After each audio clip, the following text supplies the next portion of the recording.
Okej.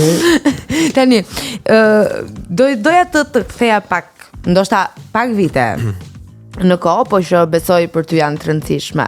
Duke më treguar pak për fillimet e karrierës. Nuk besoj që ti me njëherë i arrite gjërat thjesht, ka pasur edhe sfida, ka pasur edhe sakrifica, cilat mendon që ka qenë ajo që ty të ka litur më shumë si individ, po edhe si artist ndër të tjera.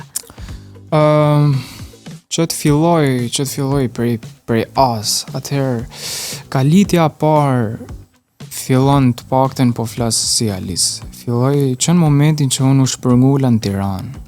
Edhe nisa bashkëtesën bashkë me Desaren.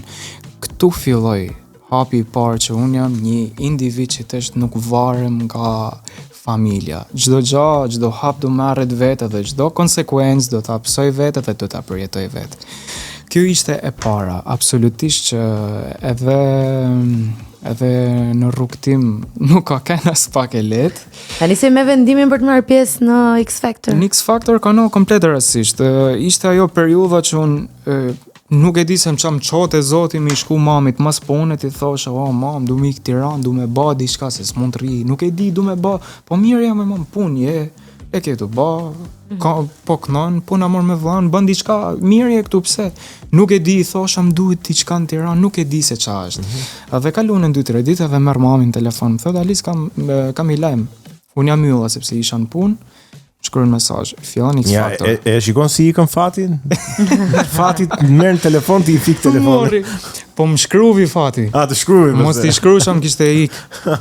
Por që më tha fillon X Factor edhe unë ishte ai momenti që me ta kështu i shokum që kjo pas ka kanë ajo ndjesia që po ndodhte, edhe absolutisht e morra atë rrezikun sepse ishte, domethënë isha i detyruar që të leja punën, isha i detyruar që të ndroja qytet, e dija që mrapa nuk mund ta bëj vajtë ardhi Shkodër Tiranë sepse do marrin gjithat impenjim.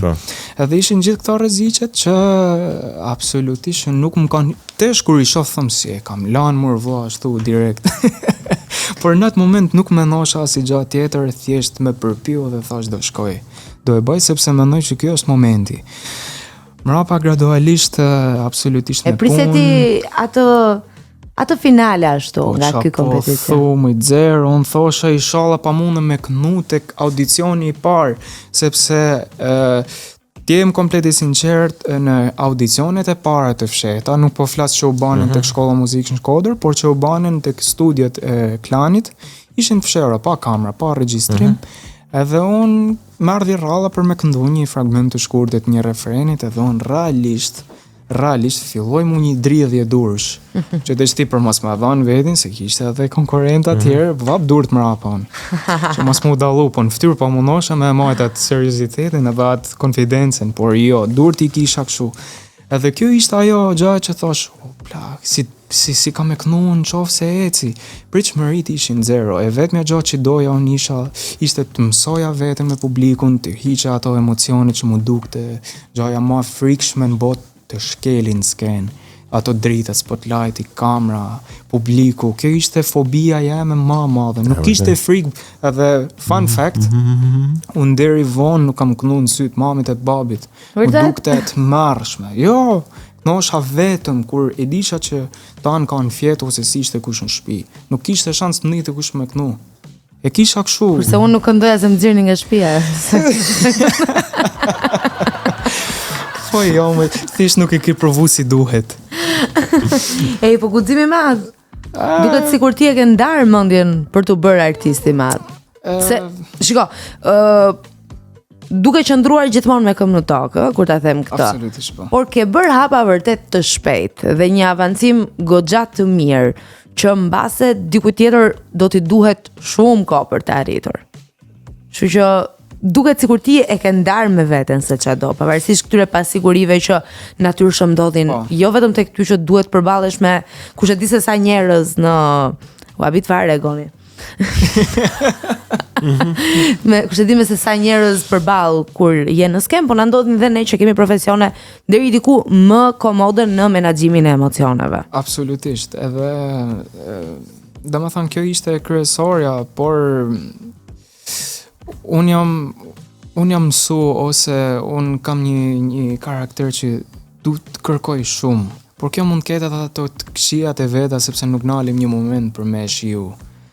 Jam të ankohen kërkim gjanave të reja, jam të ankohen për me kalu limitet e mia, gjithmonë du prit e herë të shti, ku i kam problemet, nuk mjafton që këtë bëna në rregull, jo, ku janë problemet, kjo të merr energji, por mendoj që kjo të shpërblehet një farë mënyret.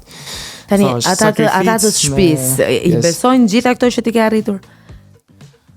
Jo, në fakt, sepse ma përpara, mami dhe babi bashkë me vllain ishin të përfshin në çdo hap që unë merrsha para X Factorit. Komplet përpara, bëhet fjalë para se unë delsha për me thënë që jam këngëtar. Ma përpara aty ishin përfshim, jo sepse kjo çon këtu, por kjo tjetra mund dalin para kësaj, ai i sigurt. Domethënë kisha shumë pyetje që më bombardoshin edhe absolutisht u konsultosha me gjithë dhe u merrte një vendim. Në momentin e X Factorit, kush kishte me marrë vendim? A do me shku ajo? A do me lënë tana këta tjera për me vazhdu i jetë re? Ti e din, e ke ti ndorë. Thash po.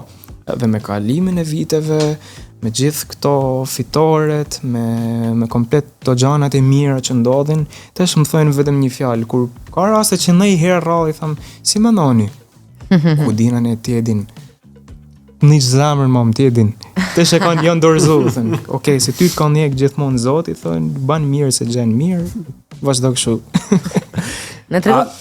Çfarë të mungon diçka nga jeta jote, nga vetja jote e më parshme, para se të bëhesh para se të njihnim të gjithë. Para se të njihnim të gjithë. Çfarë të mungon? Kam pasi për jull, nuk e di. Për pos skenës. Për shembull me ul në kafe, mos me ti ngul syt gjithë, domethënë, me pi kafe në rehat. Kjo një si e bukur, të paktën për momentin si jam hala artist i ri. Ndoshta më vonë nuk e di se si do përjetohet, po për momentin është kështu. Është mrekulli në veti.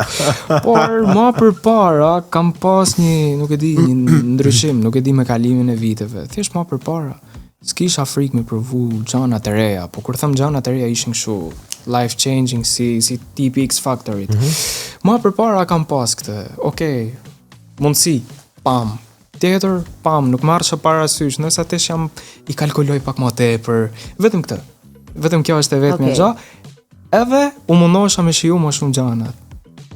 Pak. Po tani vendos logaritmë shumë. Logaritmë ma tepër, kërkoj ma tepër nga vetja, du të zjarri sa ma shumë nga vetja, du të përfshi njerëzit absolutisht kur ti marrë një përqafim për diçka që ti ke bërë që nuk e perceptosh asherë se do përqafojt ka shumë jashtë Shqipërijet një këngë që thjesht u bën dhomë gjumit. Kjo të shtyn ma tepër se nuk dua t'i tregojmë tani për këngën, do t'i tregojmë tek pjesa e dytë. E kapa, yes. Po do doja të dija pak cilat janë mesazhet që të vinë më shpesh në këto kohë. A ke mamin në sken? Kjo më vjen shpesh. Po pse? Kjo vjen të sken Eurovizionit. Kjo është një pyetje që më vjen. A e ke, më fal?